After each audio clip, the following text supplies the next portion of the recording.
So welcome back. So this is the second half of the number theory 2. We're going to call it 2-2.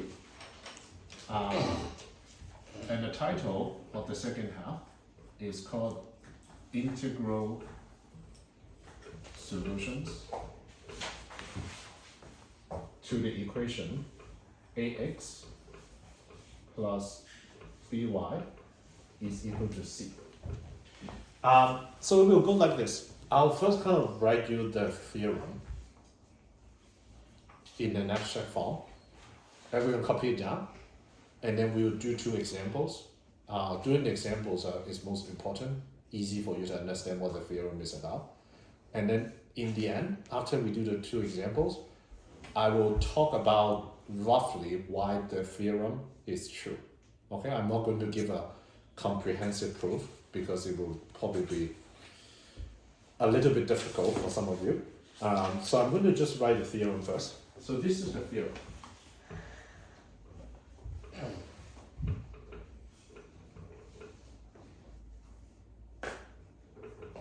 If, can someone translate this in English to me? What does this symbol mean?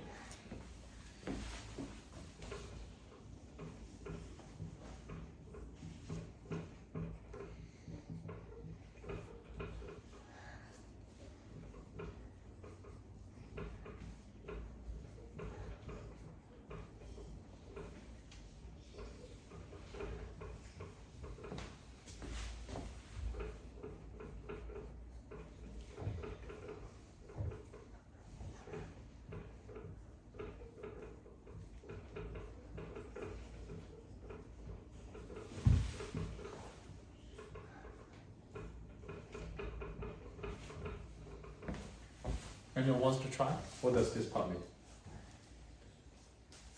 What is the first part? What is this? Is that CB or AB? AB. Okay, so if A and B, if the coordinate A and B. This is the greatest common divisor. I know why you're confused because we just talked about the coordinates. You know me? If the greatest common divisor of A and B is not divisible by C? Does not divide by C, or C is not divisible by. Does not divide by C, then. Yep. So the opposite, if the GCD, greatest common divisor of A and B, divide C, again meaning C is divisible by the greatest common divisor, then there are infinitely many solutions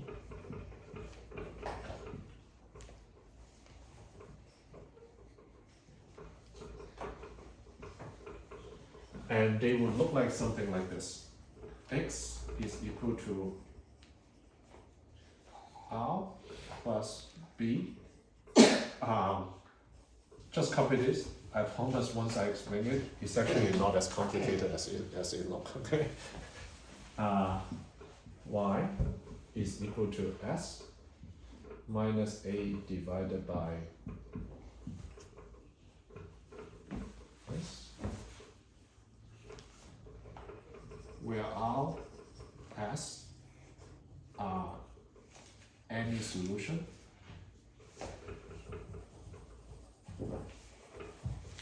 and T is basically any integer. It's any integer. 0, 1, minus 1, 2, minus 2, 3, minus 3. I'll give everyone a second to copy this, and then I'll go to examples. I think once we do an examples, it will make a little bit more sense what this theorem is. What are those 2 equations again? What are those 2 equations? These 2? These are the solution to the equation.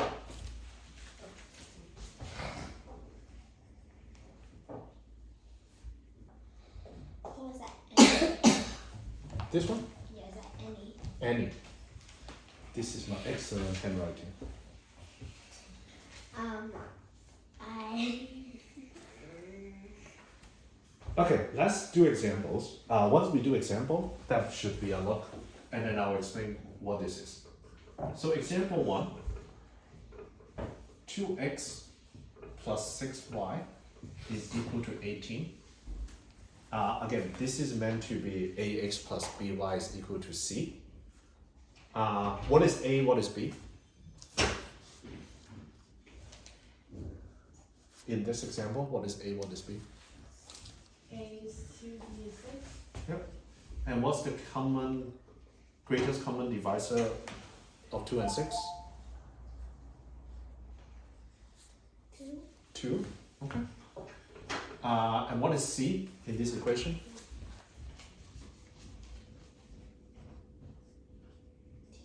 18.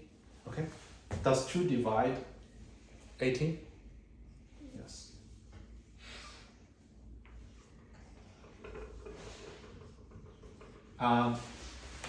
So because of that, does this equation has a solution? Yes. Okay. And can someone just give me any solution to this one? Any integer solution? Just anyone. Just give me one.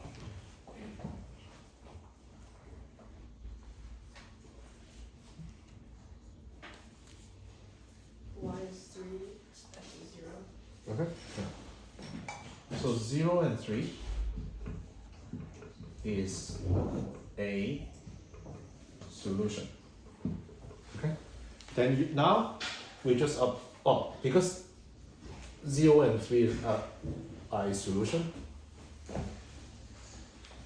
So R is 0, S is 3. So what when you apply this, what this means is when x is equal to 0 plus, what is b again for this one? For this equation, what is b? 6. And then the greatest common divisor is 2. And then y is equal to s, which is 3. And then minus, what is a again?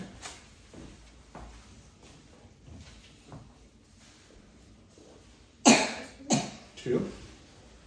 The common divisor, so greatest common divisor of a and b is 2. A divided by greatest common divisor. So what this is basically saying is, by this theorem, the solution to this problem is x is equal to 3 times t, y is equal to 3 minus t, whereas t can be 0, plus or minus 1, plus or minus 2, plus or minus 3, etc. If you skip all the part, does everyone understand what this part means? Meaning if you put 0, then x is 3, y is 3, and that's a solution. If you put t equal to 1 here, x is 3, y is 2, and that is a solution. If you put t is equal to 2, then what is x, Daisy? If t is 2, then what is x?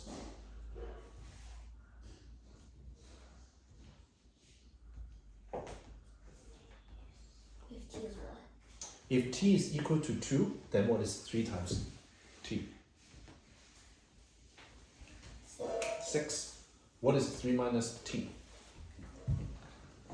1.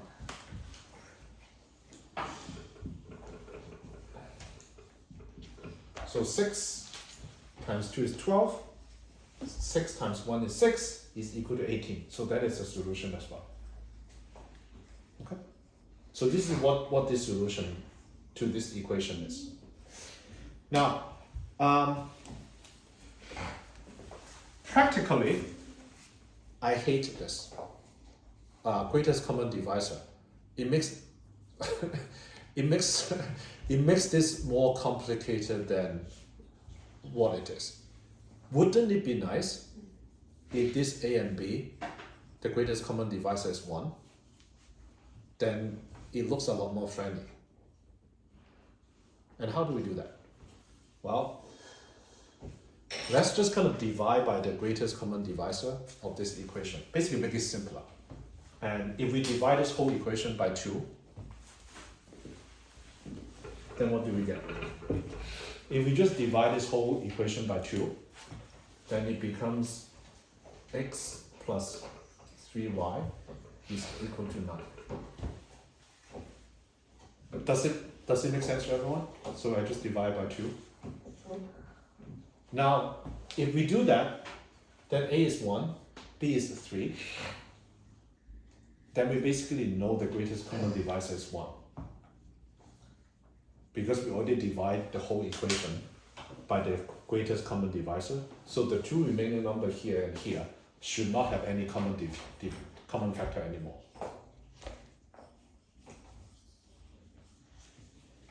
Can I get a show of sign on here when I say divided by the greatest common divisor, therefore the 2 numbers here, a and b? Okay.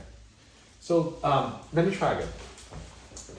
So here, if we find the greatest common factor of these 2 numbers, 2 and 6, in this case is 2. And then if I divide the whole equation by 2, so this becomes x, this becomes 3y, this becomes 9. And after we do that, the 2 numbers who remain should not have any more common divisor, because we already divide this by the biggest possible common divisor. So after you do that, the 2 numbers remain here, 1 and 3, will not have any more common divisor other than 1. If we do that, let's just apply what Rafi's trick about find a solution. What is the easier one? Just put one of them to be 0. Okay? If we put this 0, y is 3. And then when you apply that again, so this is R, because R and S is a solution. If you apply that again, now that becomes a lot easier, because then it's x equal to R, which is 0. We no longer have the ugly denominator, because that denominator is now 1, so you can basically ignore that part. Then it basically is b, which is 3t, and then y is equal to s, which is the 3, and then minus, again, we no longer have this ugly thing at the denominator. A is 1, so basically this. And then, as always, t is equal to 0 plus n minus 1 plus n minus 2. Okay. I'm going to do another example, and then I'm going to explain or prove why this theorem is true. Okay. And when we do that, we will need to use the homework results at the beginning of the class. Remember at the beginning when we do the Euclidean algorithm, I said we'll come back to it. And that's why these 2 classes are related. Okay, let's do another example.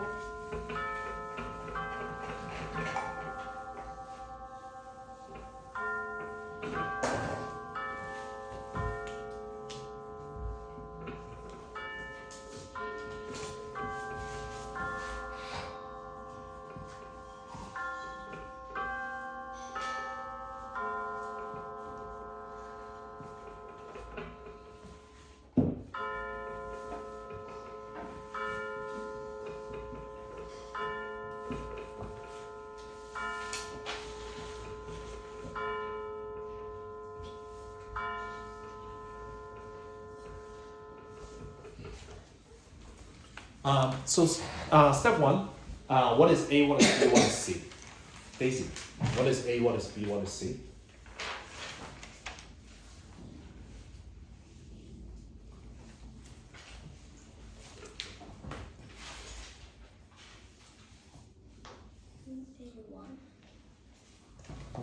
Olivia, what is A? 3.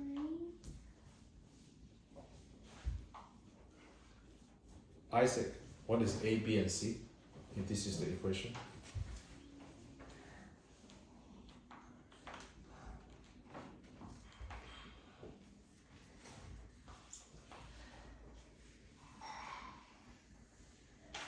Right. So I think I'm asking something actually fairly simple. I just say basically this is ax plus by is equal to c. What is a? 2, What is b? 6, What is c? 12. 12. Yeah. I think you got tricked. Okay. I'm asking a very simple question. Okay. So step number 1. Let's just kind of get rid of this whole greatest common divisor. What is the greatest common divisor of a and b in this case?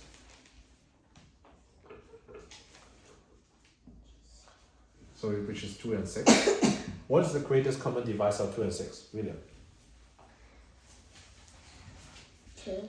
2? Yeah. Again, let's just simplify this because we know it's the same. We just divide it. So this becomes x plus 3y is equal to 6. Okay, so far can I get a show of sign? I want to make sure everyone is kind of with me.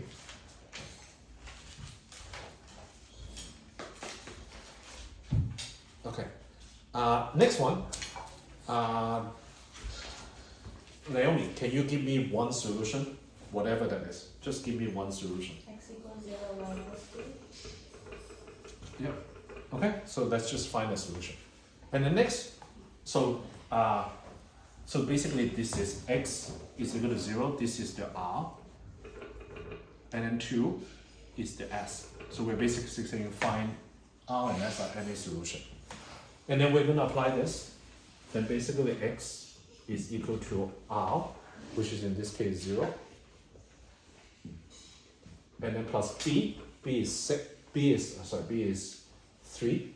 Okay, because we just turned it into something simpler. Okay.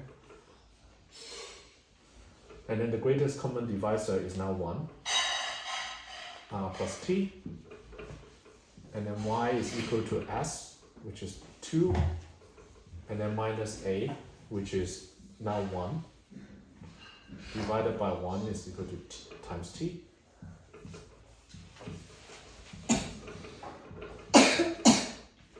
And t is just a placeholder. It could be 0, it could be plus or minus 1, plus or minus 2, plus or minus 3, etc.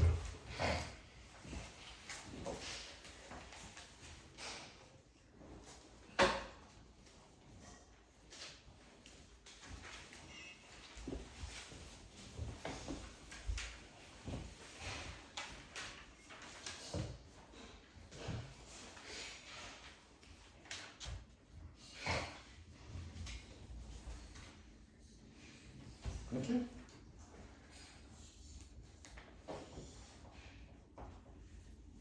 Okay, so the next part I'm going to prove this.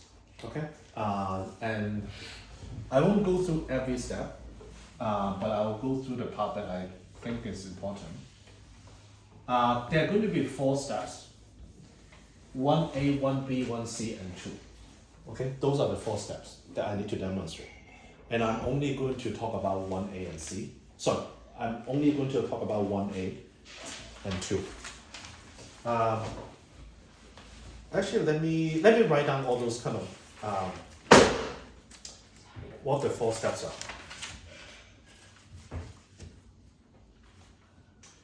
So step number 1, 1A, which is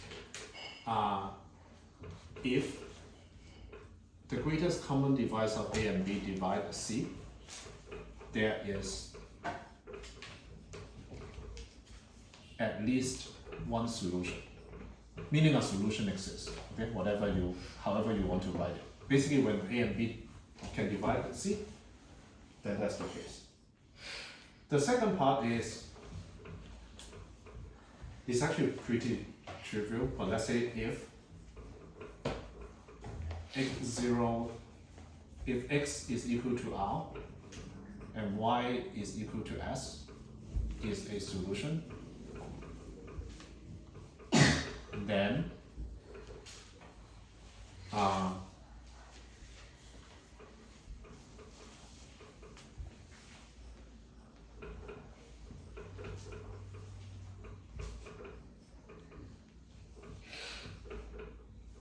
is also a solution where t is equal to 0 plus or minus 1. plus or minus 2.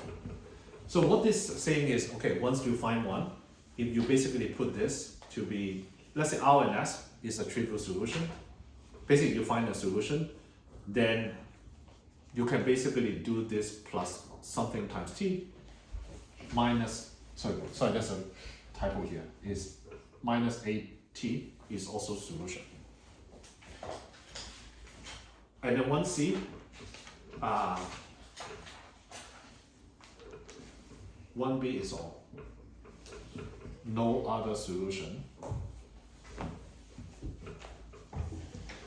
is out there.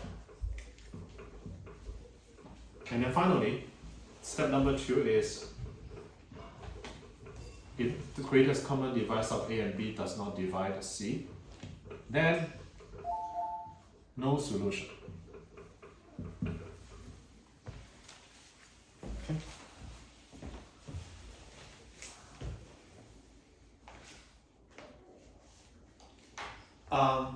So I want everyone to look at this kind of 4 steps to kind of understand if I can demonstrate to you all 4 steps are true, then the theorem is also true. So this part is kind of trivial because if you look at the theorem, there's a statement that exactly like this. When the greatest common divisor of A and B does not divide C, then there's no solution. Now these 3 parts together is actually important logically. All 3 of them have to be true for the theorem itself to be true. I'm only going to go through 1a and 2 in a little bit detail, and then I'll skip 1b and 1c. Actually 1b is pretty trivial. Basically if you put this back in here, A R plus BT plus B times S minus AT. One of this term, ABT, cancelled out. Okay? And then it basically becomes AR plus BS. But we just say R and S is a solution, so therefore it is C. So 1B is actually really trivial. Okay? Now 1A is the part that I want to demonstrate. So let's go back to the very beginning of the class when we have that Euclidean algorithm.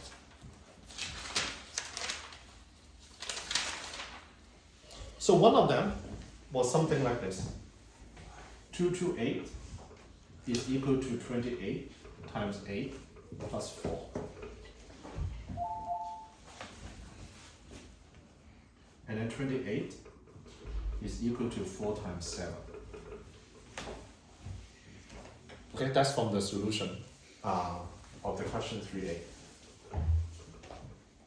If I just rearrange it, then that becomes minus 8 times 28 plus 228 is equal to 4.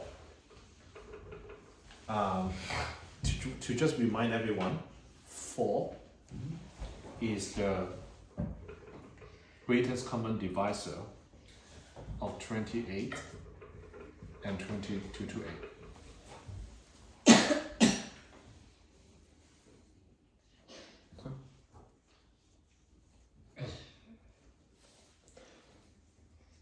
So put it another way, if we basically ask you the question,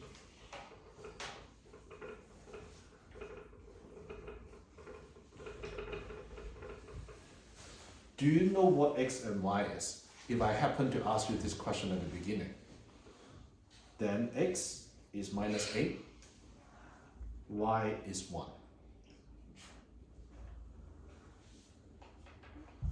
So what I want to show you is whenever you put the 2 numbers, if you put the greatest common divisor on the right hand side, then you can always rearrange those non-Euclidean algorithms to find what this integer minus 8 and 1 is.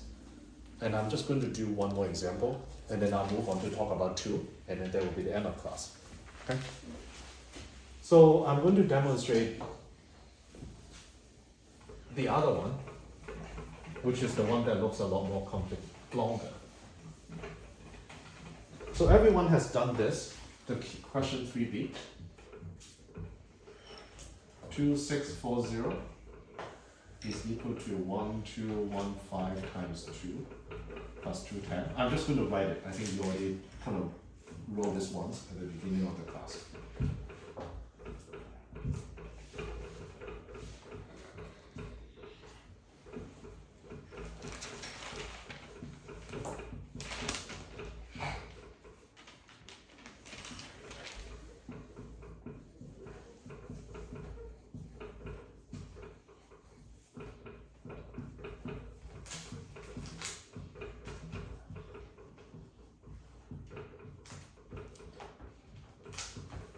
So this is straightly from the beginning of the class.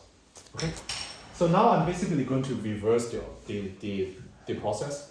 What's the GCD of 2640 and 1215 after we do this? 15. 15? Yeah.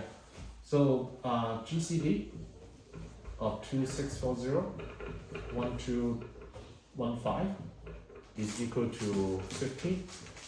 I'm going to start from here. Okay. 15 is equal to 45 minus 30. Agree?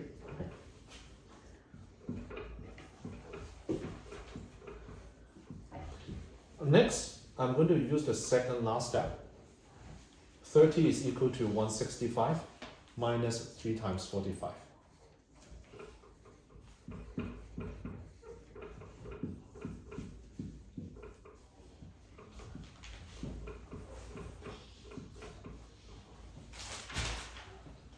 So minus is plus. So 45 plus 3 times 45 is equal to 4 times 45. Okay, basically you pretend 45 is an x. Okay. So because of that, this is equal to 4 times 45 minus 165. Did I lose anyone here so far? Yes. Okay. So start from here, 15 is equal to 45 minus 30, which is this step. Okay. Now I use this step again. 30 is equal to 165 minus 3 times 45. So I replace the 165 minus 3 times 45 to here. And then I remove the parenthesis. So this is minus 165. Now instead of calculating this, we know we have 45 here, and we need to plus 3 times 45. That means it's 4 times 45. I'm going to do one more step here. So I'm going to use 45 again. 45 is equal to 210 minus 165.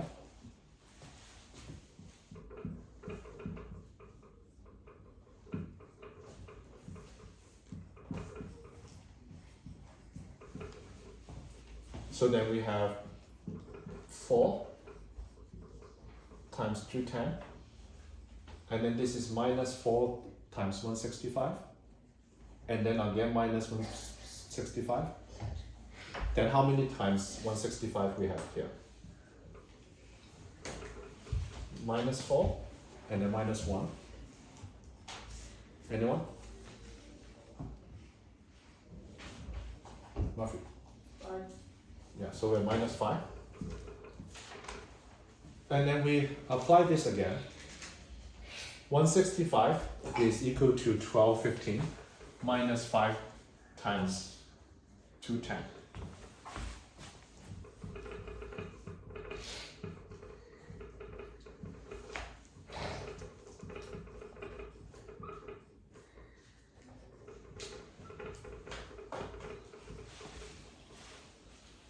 Minus 5 times minus 5 is plus 25, right? So then 4 times 210 plus 25 times 210. So this is 29 times 210. And then we have minus 5 times 1215. Can someone tell me what is the last step that we need to do?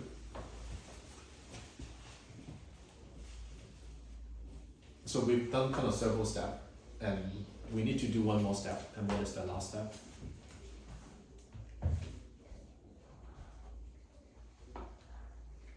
What's that first number in the last row? 29 times 210.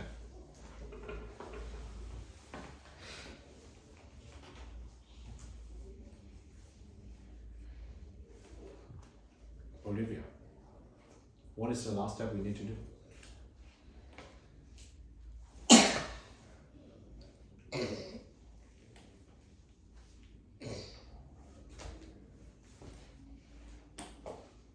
Isaac, do you know what is the last step? Rafi, Is it replacing the 210 with 2640 minus 1215 times 2?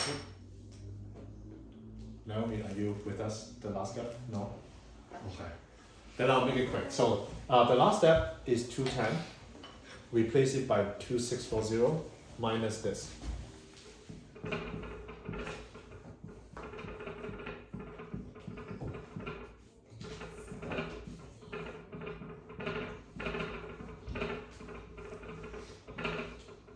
Then you basically what you get is 26.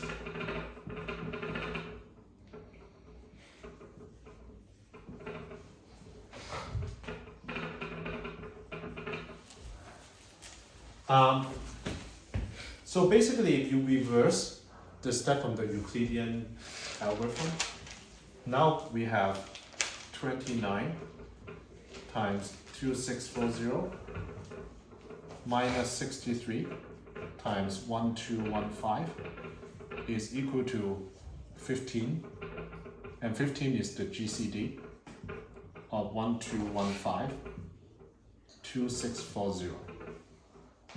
So if someone started asking you this question, do you know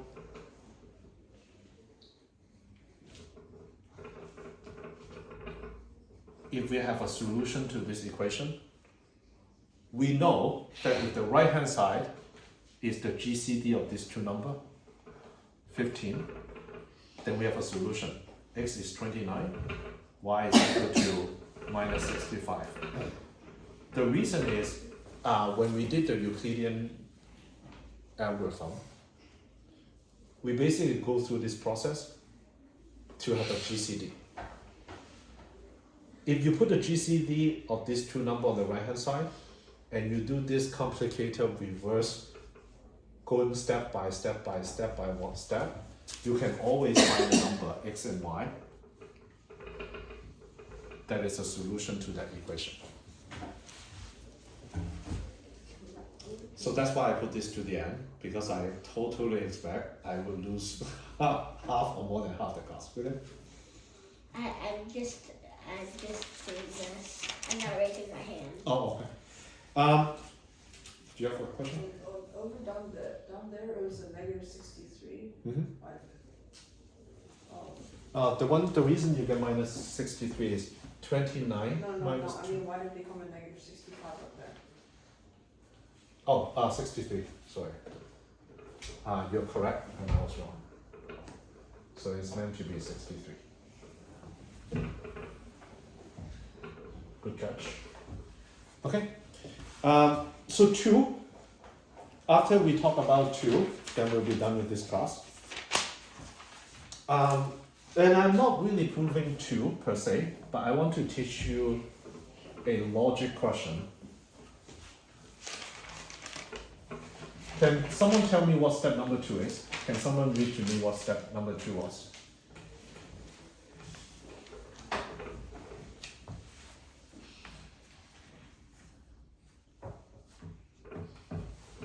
We have one name, William? If the GCD of A and B does not divide C, then there's no solution. Okay, cool. In general, this is hard to prove, and I want to demonstrate a concept for you, which you have heard of, but I'm going to give you an example, okay? So if A implies B is what we call logically equivalent to not B implies not A. So I thought of two examples that I will demonstrate what this is the case. The first one is a made up example. Think about you're in a new planet or in a weird country.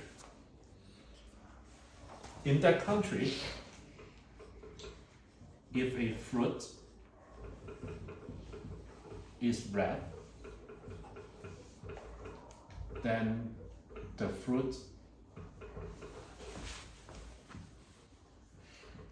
must be an apple. Okay, so that's a completely made up example, but just accept that as a country somehow, whenever a fruit is red, then it is an apple. Okay.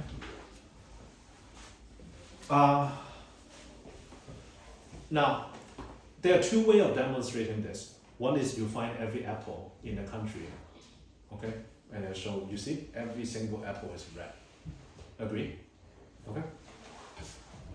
But would you accept a solution of if I find every other fruit that are not apple, okay, every other fruit that is not an apple, and I show you none of them is red. All of them are blue, green. Is that an acceptable proof?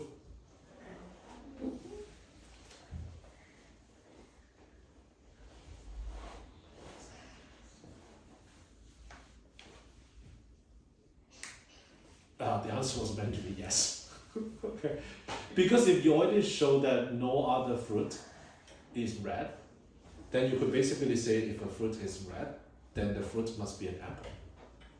Okay, I thought of another example. Actually, I should have started with another example. Okay, let me try another example. Okay. So let's say in example 2, let's say you go to some kind of ceremony. Okay. Let's say some piano competition ceremony. Okay.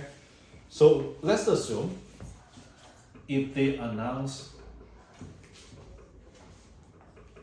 a winner, everyone will clap their hands.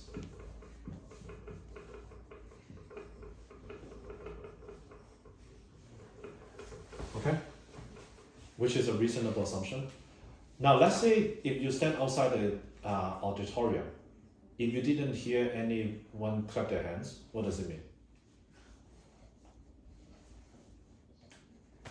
They didn't announce a winner.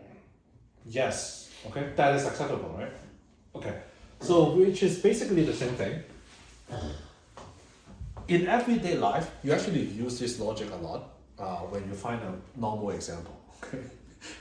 The first example was a little bit weird. The second example is natural, right? If you know that once they announce a winner, everyone clap their hands. But then you naturally basically can conclude, well, if they haven't, like, if no one clapped their hands, then that means they did not announce a winner.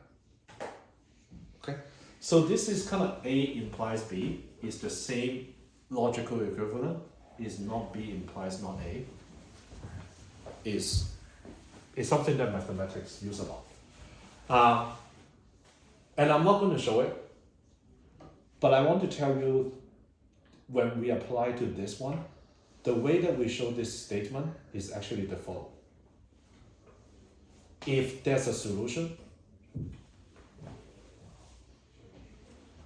the greatest common divisor of A and B must divide C. That's how we show this. Again, what I mean is, there's this equation. I want to show this weird thing. The greatest common divisor of A and B does not divide C, then there's no solution. In general, it's hard. Like, how do you show something does not have a solution? Well, we have a smarter way of doing it, which is, if there's a solution here, then this must be true. So it is just a common way of how to prove something. If you find something A implies B is hard to prove, you basically say, well, if not B, meaning the B is not true, then you can basically show something weird is going to happen or something wrong is going to happen. Then you can basically conclude that is wrong. Okay? So this is the end of the class. The last part proving this 1A, 1B, 1C, and 2 are meant to be more advanced. Okay? I see Daisy had that confusing look on her face, which is totally fine. Okay? Any questions about A, B, C, and 2? No? Okay, then